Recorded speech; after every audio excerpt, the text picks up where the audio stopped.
Welcome to the Rim Break Rodeo. We hope this video helps. In this video, I will explain how to make hot sauce last longer. The first and most crucial step is refrigeration. Once opened, most hot sauces should be stored in the refrigerator to significantly extend their shelf life. This simple action helps prevent the growth of unwanted bacteria and preserves the vibrant flavors you love. Let's dive into the best practices for keeping your favorite condiments fresh for months or even years to come. For opened hot sauce, refrigeration is your best friend. A consistent temperature between 35 and 40 degrees Fahrenheit, 1.7 to 4.4 degrees Celsius, is ideal. Always ensure the cap is tightly sealed after each use.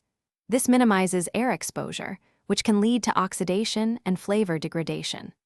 Proper storage can help your hot sauce remain fresh for 6 months to several years, depending on its ingredients. The ingredients in your hot sauce play a significant role in its longevity. Sauces with a high vinegar content, typically with a pH level below 4.6, are naturally more stable.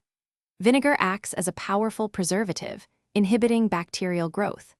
Fermented hot sauces, which often contain beneficial bacteria, can also have an extended shelf life, sometimes lasting for several years when properly stored and refrigerated after opening. Even with the best care, hot sauce can eventually spoil. Look for clear signs like mold growth, an unusual smell, or a change in color or texture. If you notice any of these, it's best to discard the sauce. Always use clean utensils when serving to prevent introducing contaminants. By following these simple guidelines, you can enjoy your delicious hot sauce safely for a much longer period. Thanks for watching. Consider subscribing if we helped you.